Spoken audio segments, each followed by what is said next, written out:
Hey everybody, Ernie Hatmaker here, and I've got a few seed catalogs. Actually, it's just two of them that I'm going through. This is the Baker Creek heirloom seed. It's not the whole catalog. It's just their regular seed catalog for 2025. You know, somebody asked me one day, what's the difference between the little free catalog that they send you in the mail after you order stuff from them, or if you ask for a catalog, and between that one and the one that's like $20 or $25. And the bigger one, called the whole seed catalog, is basically just they give you more descriptions, and you get a lot of extra input on some of the pages about, you know, where the seed originated or who's growing it and things like that. But yeah, if you really want all the seeds from Baker Creek, you can always go online, which I've ordered some from online already. But the other one that I'm going to be looking through is Seed Savers Exchange catalog. I've already ordered from Urban Farmer, Select Seeds, In My Gardener, Haas Tools. I've ordered from a lot of them already, and even like Homestead Heart, they save seeds from some of their harvests that we watch, and so I've ordered some of theirs. I mean, if you guys have seeds that you've been saving and collecting, I mean, I wouldn't mind, you know, purchasing some from you guys or doing seed swaps or whatever either. But anyway, since I was going to be going through these seed catalogs anyway, I decided to stop check marking them with the red marker, because honestly, it's going to be a massacre in here, because it's like I want them all.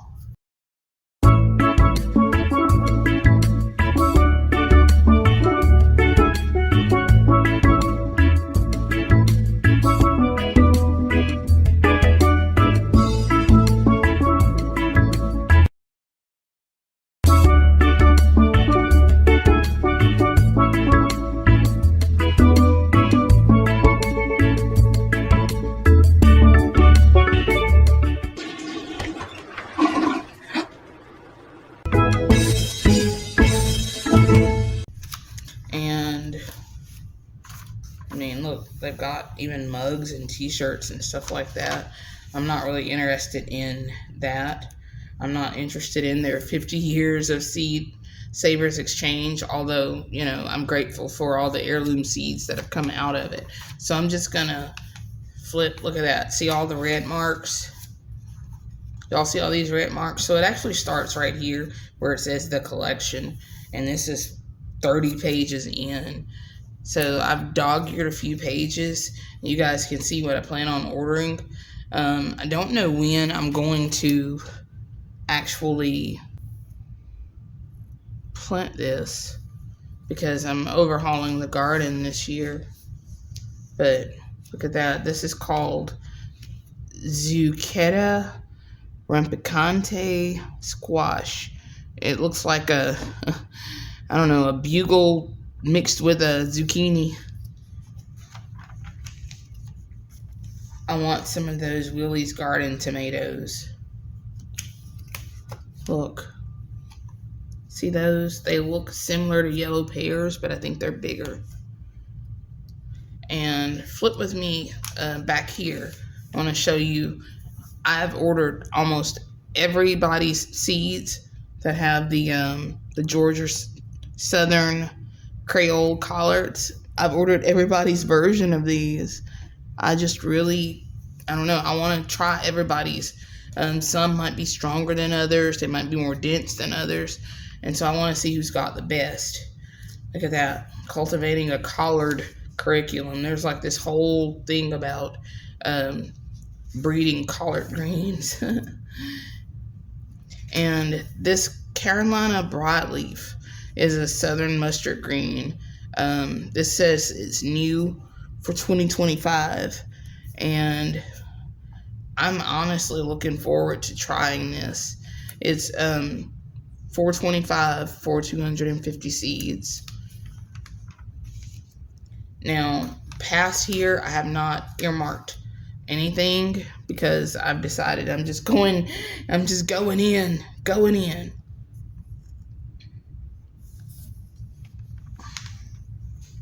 Look at all these different corns. Oh, my corns. Oh, my corns. What is that? It's called dragon's egg. It's a cucumber. Cream-colored cucumbers resemble large eggs. Thin-skinned fruit, mild, faintly sweet, not bitter. Makes a great snack. It originated in Croatia. Wow. Mexican sour gherkin. The true lemon. That's an Australian cucumber. Oh, look at that. Ethiopian eggplant. It's called sweet red. That's kind of neat.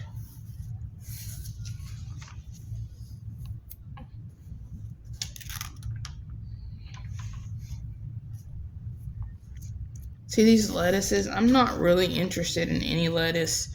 I pretty much got the ones that I want, and I'm not going to take up all the space. But look at that. This one, Amish deer tongue. That looks interesting. I might want to grow that just because of how interesting it looks.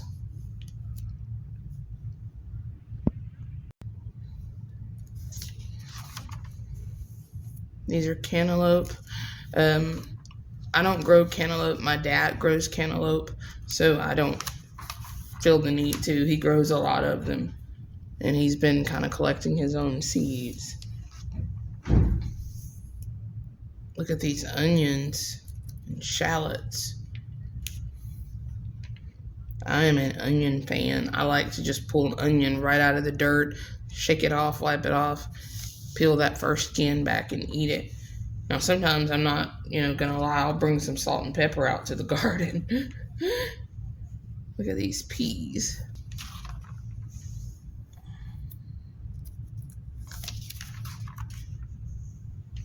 Wait a minute. Texas bird. Those look like the Christmas lights peppers that I grew that are similar to those Thai chili peppers. Golden treasure.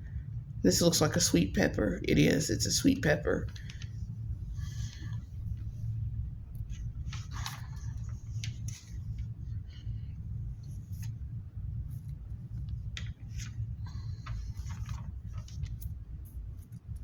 Oh, look at these radishes. My absolute favorite radish. Look, French breakfast. They are so mild and so wonderful. Winter squashes. I've never been a fan of letting that weird, bumpy, not fungus, but whatever it is, I've never been a fan of letting that grow. It's a sign to me that the stink bugs have been there. So I've just, you can still eat it, but I don't like to grow them.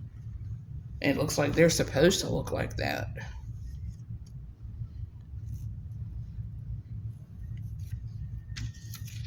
Gourds. Tomatillos. No, we have tomatillos that just kind of grow. Chocolate cherry. I had some of those. I just could not. Ooh. Paul Robeson. Look at that. Look how deeply purple that is. I think it's more purple than the Cherokee purple. Look at that. There's a Russian version, a Ukrainian purple. I've had the green zebra, and look at that. That tasty evergreen looks good. That Kellogg's breakfast tomato looks good. I've seen people grow it. I love tomatoes. I actually could probably be a tomato buff if we didn't have to also fight the bugs and caterpillars and all that. Sweetened dried tomato figs? What? Oh, there's a tomato called the red fig. Look at that. Heavy yields pear-shaped fruit used as a substitute for figs years ago. Okay. I did not know that. I do know that when you dehydrate tomatoes, that the sweetness, the sugars get condensed, and so they taste a little more fruity than, most of the time. Cream sausage. Look at that. This one's called cream sausage.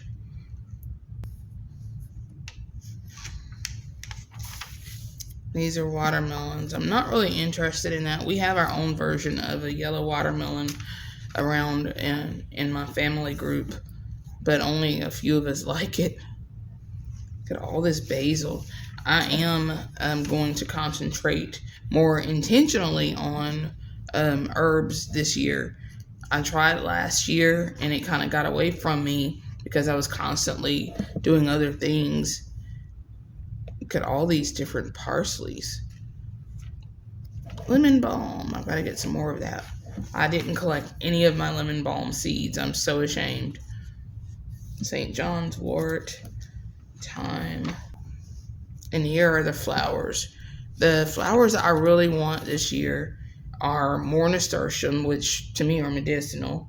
This amaranth is pretty as flowers, but I'm not really interested in amaranth. They're more grainy in my opinion anyway. What I want is climbing flowers, and I don't know if they've got any. Look at this Amish coxcomb. It's similar to the Baker Creek crimson, but it looks more pink. But yeah, I definitely want to get some climbing flowers because we're putting in more arch trellises this year. Well, more trellises in general, but I want to have climbing roses, and I want to have climbing flowers, maybe with a few sunflowers. Like, I love those Mexican torch. What do they call them? Tithonias? They're just called torch here. Yeah. Tithonia rotundifolia. Here's a mouthful for you. Look at that. Black-eyed Susan vine. I have not seen a vine of black-eyed Susans. It says great for hanging baskets. I might actually try that. These say vining flowers. Hyacinth beans. Ruby moon. Moonflower. That moonflower is the exact same as a white morning glory, in my opinion. That's just me, and everybody's got an opinion. Sunflowers. Oh, y'all know I'm doing sunflowers this year. I have found this little trick to getting rid of horseflies. So basically what I do to get rid of horseflies, you put some alcohol, just rubbing alcohol. It has to be at least 90, and you can add some water to it, but it has to be at least a 90%. It can't be the 70 or the 40. And when you see horseflies nearby, they'll immediately fly up to the air, and usually they'll start slowing down. I mean, they go up because I think they're getting blinded, but the alcohol actually deteriorates their exoskeletons really fast. It melts them or something like that. Like, I'm melting away, like that.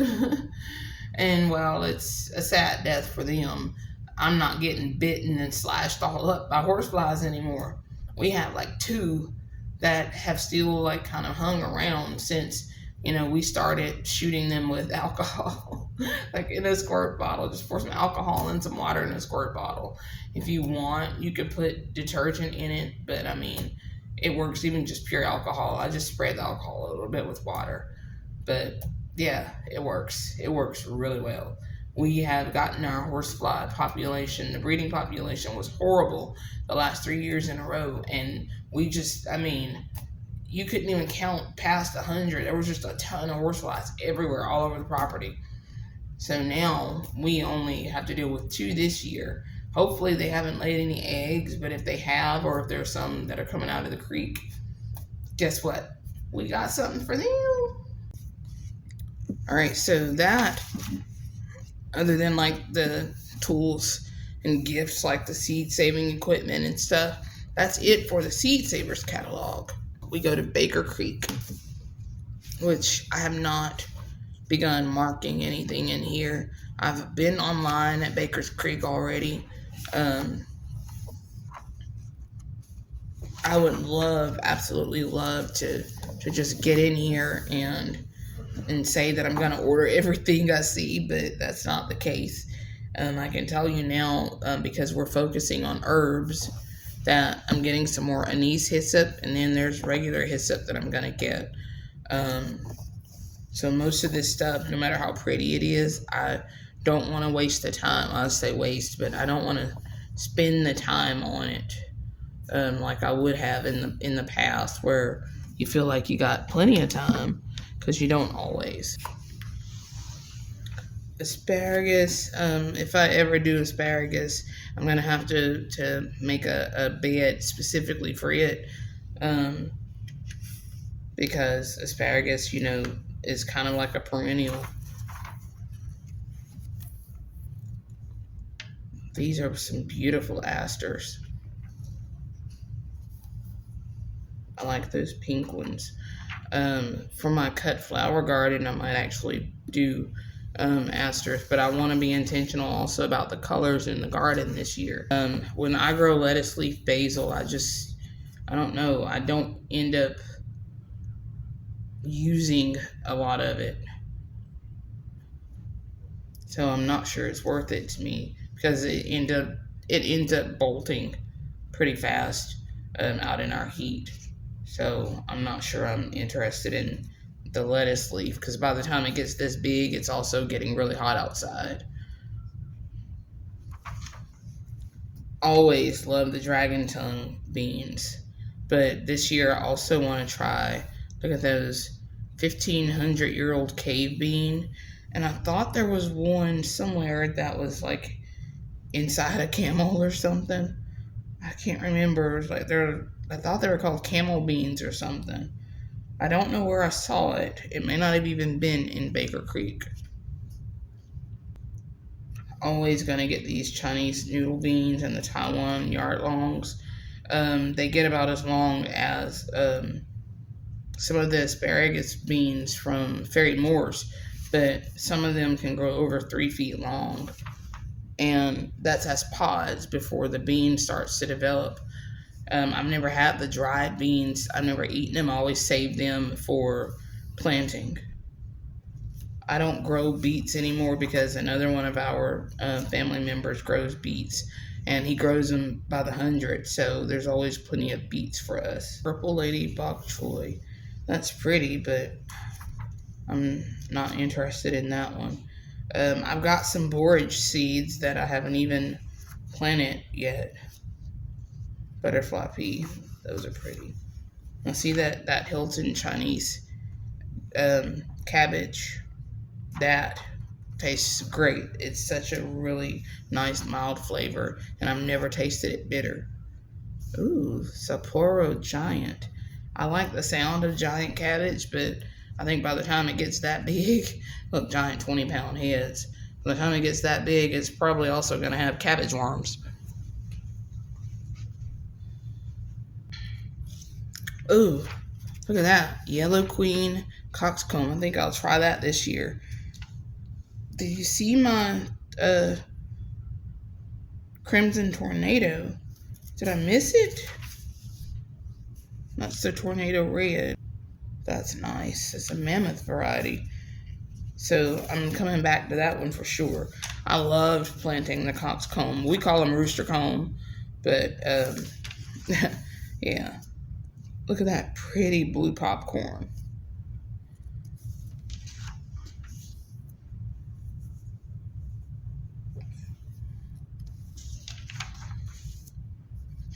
Cowpeas.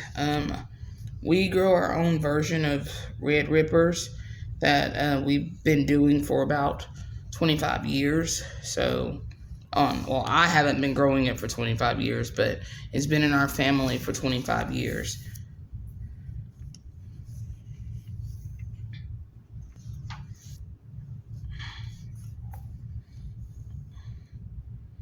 Look how pretty that lettuce is.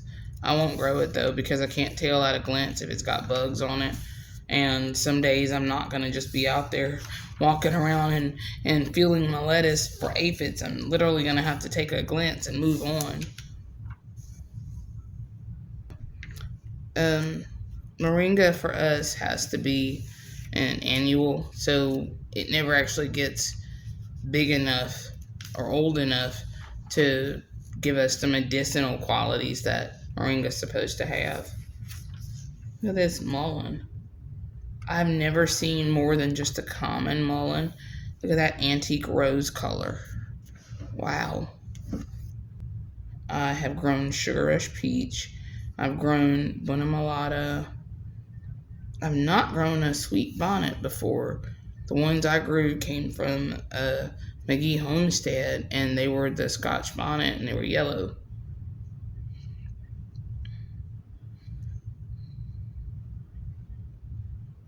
I've had the orange spice jalapeno, the cayenne longs. I've not had a pumpkin spice jalapeno. I've done the Thai red chili peppers, Tabasco peppers. My Anaheims didn't turn out good. I've done their poblanos, the blot pepper. I grew some this year, but I only got one out of my 2 plants. One pepper. And it might have been me. I've grown lays, yes. That little pointy end that they have, mine were round. They might have been mislabeled, I don't know. Shishito, the sweet habanadas, which they call them sweet habanada now because most people don't realize that the habanada doesn't have any heat. Phlox.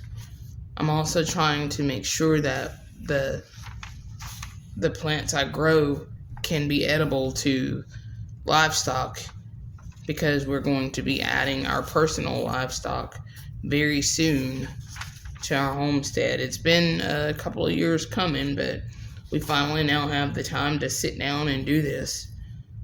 Look at these pumpkins and squash. Oh my. Stevia. I've grown stevia 3 years in a row.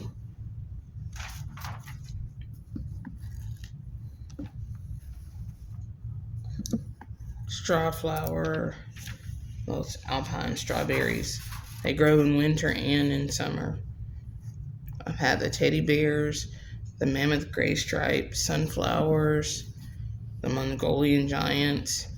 I'm really hoping that I can, this year anyway, have some better tie downs for my sunflowers so that the heads don't snap the stems. Look at these tomatoes. Those accordion tomatoes. Oh, how beautiful. How beautiful.